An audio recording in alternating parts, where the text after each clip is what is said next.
Hey guys, welcome back to ArtosisCasts. Stork. Can't be stopped, won't be stopped. Stork here in the top right of Radeon, and our favorite Terran player, Scan, in the bottom left. Awesome. I mean, I couldn't turn this one down. I promise we'll do a non-Stork game next. Although I enjoyed those 2 games against Effort. I thought those were nice games. The first one was just entertaining. The second one was actually, I think, very well played. And, you know, Stork for Scan is really, really fun. I love to watch Scan games, and I love Stork PvT. I think he's fantastic at it. I'm really interested, actually, to see how Scan plays these spawns. Oh, wait, no, this isn't Knockout. I'm looking at the Space House. All the good maps are Space right now. Polestar, Radeon, and Knockout, and it confuses me sometimes.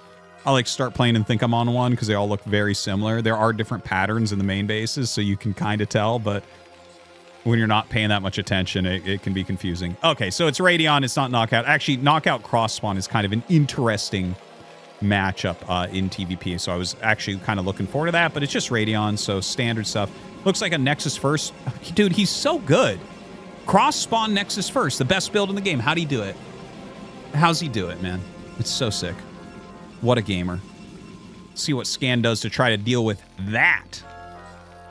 Going to throw his barracks down near the ramp. This could point towards gasless, but it does not necessarily need to. You can definitely put this here if you're going gasless expansion. You don't have to put it at the natural. This is more survivable against cheesy stuff sometimes. And no gas. So it is going to be a gasless expand. So it's not that bad.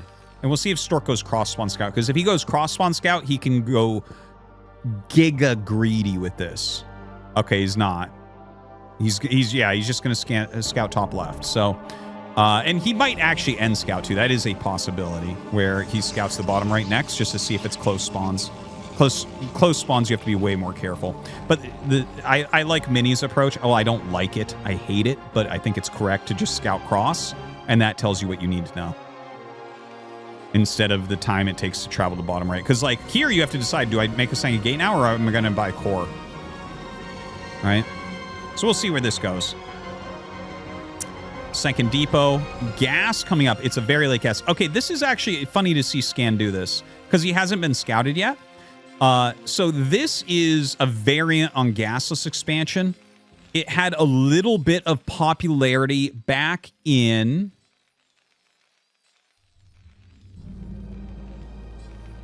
When was it? I want to say 2019.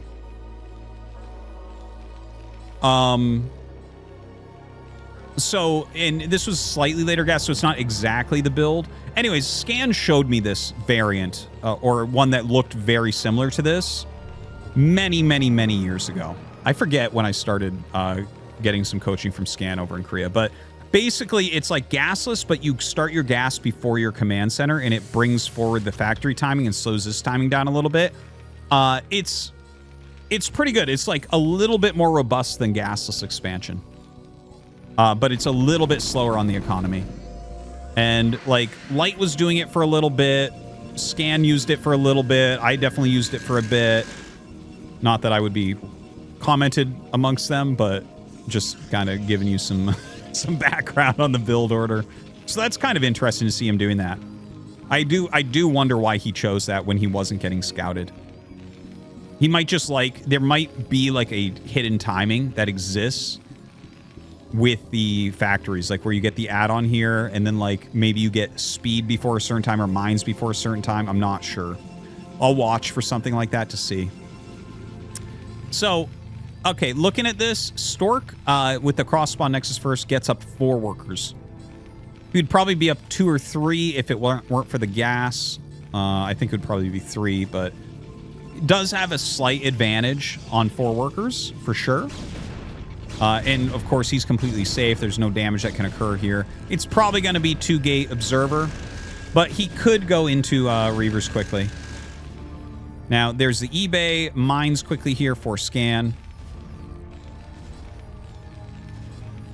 Yeah, I guess that this mine's finish in time, that you might be able to get mines up before normal time third bases. And Stork is going to go quick Reaver with this as well. Observatory, so it's going to be shuttle Observer, Reaver. He'll throw down that Reaver tech. Yeah, there it is. Kind of a funny place to put them both. But okay.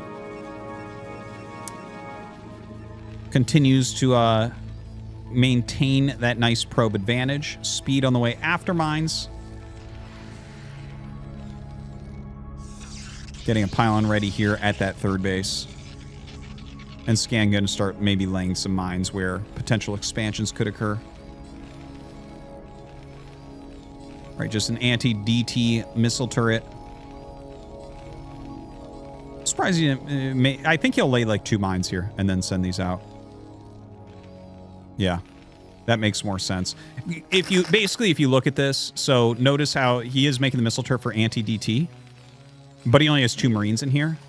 So a DT could just run past there and not die. But when you lay the 2 mines, it's like, okay, everything's fine. Like, DTs aren't going to run past. You'd have to have like 3 to realistically run past, and it matters on how the mines hit. So, yeah, he's going to go ahead and move in here. He actually snipes the probe before it makes the Nexus. Normal Nexus timing is like 6 to 6:30. So he actually did get mines and speed up in time to kind of delay that a little bit.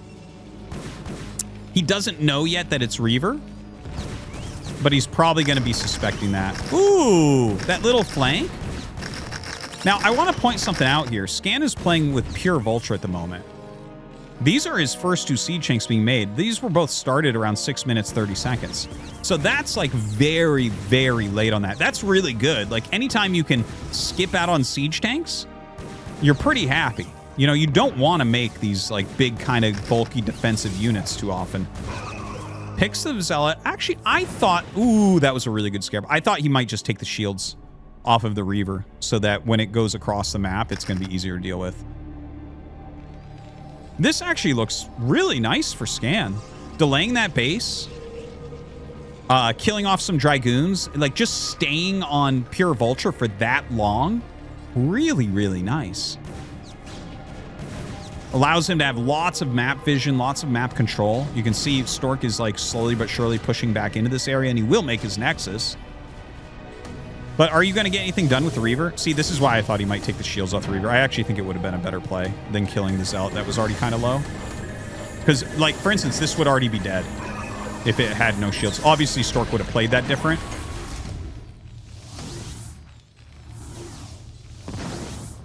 But just putting it out there.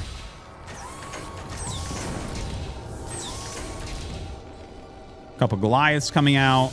Still a little bit of pressure from the Reaver, but Stork's not going to get much more done. Shuttle speed. Going to be finishing up here. Third Nexus being made. That is a late third Nexus for a Nexus first. You do want it faster than that. This is, like, Stork played the game pretty carefully. But, again, I like the position here of Scan. I think he's actually out-opened Stork a bit, even though it was a Nexus first cross spawn. Like, just slowing this base down a little bit has changed the dynamic of this game so much. And the shuttle taking some decent hits as well. It's like, okay, now for a shuttle to actually get in here and do something, it needs to be a new shuttle. And also the other shuttle needs to be utilized. So, like, he's got really good missile turrets, as you can see. Oops. There, here, building up here. Very good spread. Very safe for Scan. He's up a couple workers. Yeah, he's down in supply, but that's kind of normal. His third base is super, super fast for Terran. Third base finishing just after 9 minutes is insanely good. If you go for a factory expansion, you're going to be starting your command center right about now, and that would be a fast third command center. So really, really good opener for Scan. He's really... I mentioned this in a different video on this channel, but Scan is really kind of a jack of all trades, the way he plays. Okay, he actually led with this shuttle that had Zealots in it, which is kind of funny. And then he swaps it out to those Reavers. So, ooh, some pretty decent damage so far. Oh, actually, not the greatest Scarabs right there. And he will end up losing that shuttle. The missile turret count really paying off. Hey, that was actually really good. I can't believe he actually got those. He also got some SCVs. The SCV count has fallen a bit. Not so much that I'm worried about Scan just dying because of this, but now this push in from Stork has some real potential because he killed so many of the tanks down there.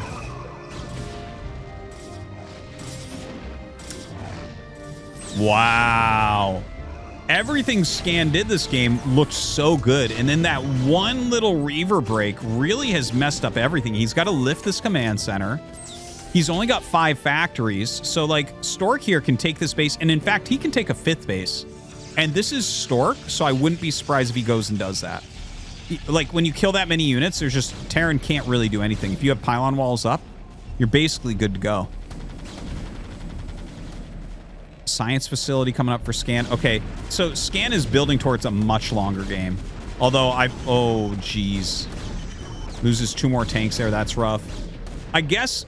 Yeah, what he's doing here, this is intentional to push out, I think. I was going to say maybe it was a bad rally, but he wants to remove these immediately so he can get his 3-base economy really going. And I think from here, what we'll see is Scan getting 2-1, turtling pretty hard, and he's going to try to get up to 8 or 9 factories as he can. His SCV count's still good. Even though he lost some SCVs to that Reaver, his SCV count's still good. And there's that 5th Nexus I was talking about that he should absolutely take, and he does take. Like, I wouldn't mind it a little bit faster, but that's fast. We can't pretend that's not fast. All right, Siege Tank coming in once again. Ooh, a DT being dropped. That was kind of an interesting choice. It does snipe the Siege Tank. DT is being brought into the main base now. Unit count is very low for Scan right now. He just needs to stabilize and just start building up his unit count again. But Stork is keeping just enough pressure on. He's keeping that Siege Tank count down, making it harder and harder. Look at this. He drops the DTs on top of the tank to snipe it. This is well played from Stork. Because Scan way out opened him, and then Stork just kind of made everything work.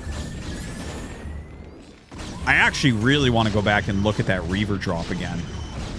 Because if you just look at the numbers in the play that it occurred, look at this. He's taking another Nexus. He's just dealing enough damage that he knows he can throw down a ton.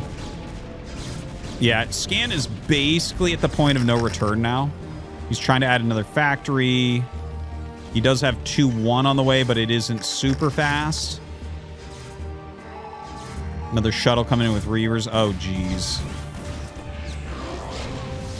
Drops it right where the tanks can hit him. Hard to find a worse place.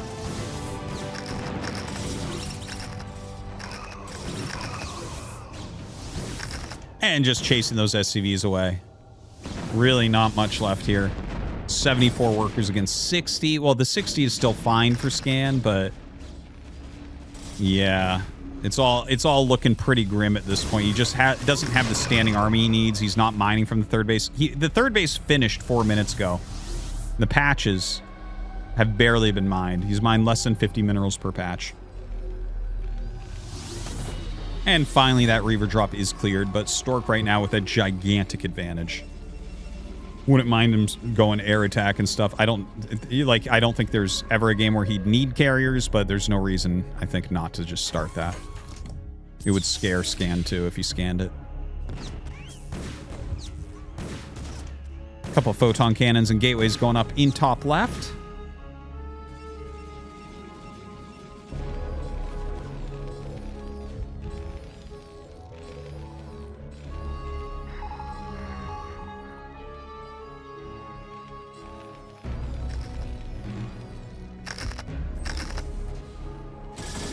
Okay. Ooh!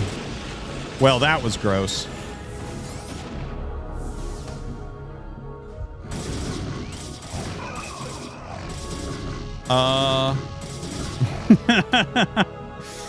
Yeah.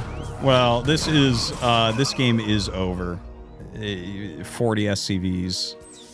He's got +2 attack. Okay, that's good. He's getting range. Yeah, but there's like a timing attack isn't going to appear. It looks like what he's going to do maybe is lay mass mines and try to take this base out with vultures. It's like a start. If Stork didn't have this up, I would be like, okay, maybe there's comeback potential. But the thing is, even if you launch 2 nukes right now and just blew this up, Stork still has up here and this one morphing in. So it's like, yeah, you still need like 3 more miracles.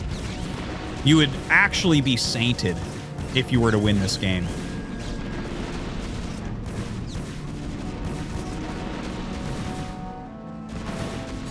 Oh, another Psystorm drop.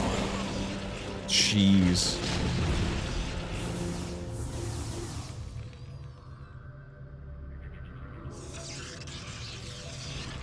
Well, 70 supply to 180. Okay. I think a Scan is coming to terms with the loss. And yeah, you're gonna hear mass Scan. He's just checking the map. He's like, all right, what do you have?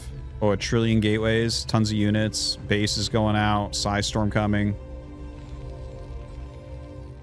But yeah, this is like Nexus defense ultimate level. Never gonna happen. But I really do want to go back and look at that Reaver drop. So stick in there if you want to see, because I actually have something interesting to mention about it. GG. All right, so the Reaver drop. Okay, so we went over all the things early on. I think it was right around here. A little bit before. Let's go down to there. That should be before it comes in. Okay. No, it was the double Reaver drop. My bad. It's not this initial one. The initial one didn't really do much. Okay.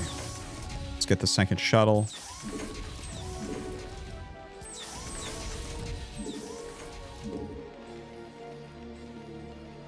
Okay. So let me talk about this for a second, because there's a lot of different ways to play, and a lot of my favorite players actually play closer to what Stork is doing here than what I say is the correct way to play. So there might be a little bit of cognitive dissonance here for the watcher. So basically there's like different styles that you can utilize. What Stork is doing here, he did not optimize getting the third up as quickly as possible. Okay, so a lot of my commentary and analysis will come down to the timings of things, because it's hard to argue math. You went Nexus first cross spawn, get your third Nexus up as quickly as you can, if possible, right? And it's a great way to play, because mathematically it's just very strong. You just look at it, you're like, yes, that's very good. But there's another way to play. And actually, some of the players that play this way are some of my favorite players, like Sharp. Stork is doing it here, but he does not always do it. Cal, we haven't had that many games of Cal, but I did point it out in the last games that we saw of him, how he kind of plays like that. He's kind of like a Protoss Sharp in a way. So what you're doing here is you're giving yourself the units to make something happen with. So this is a more interactive approach. Getting out a third Nexus as quickly as you possibly can with a Nexus first opener is not highly interactive. Yeah, there might be a push and there might be interaction, but this is like you're mathematically hitting this line that's very, very strong. What Stork has done here, this is a slower Nexus, and he's given himself enough units to make something happen, okay? But you can't always guarantee something will happen. Like, you see this a lot with Sharp, where Sharp will do things like, he does 3 factory builds sometimes, right? How many people do that? 3 or 4 Terrans at the top level? That's it? Ever? Or, you know, just making extra vultures to try to get in and get some damage, to slow things down, to make things happen, to have those interactions to outplay your opponent. So I do have respect for this type of move. Okay? Even though I won't, again, a lot of my commentary will be more about, you know, like, oh, you know, optimize your expansion timings.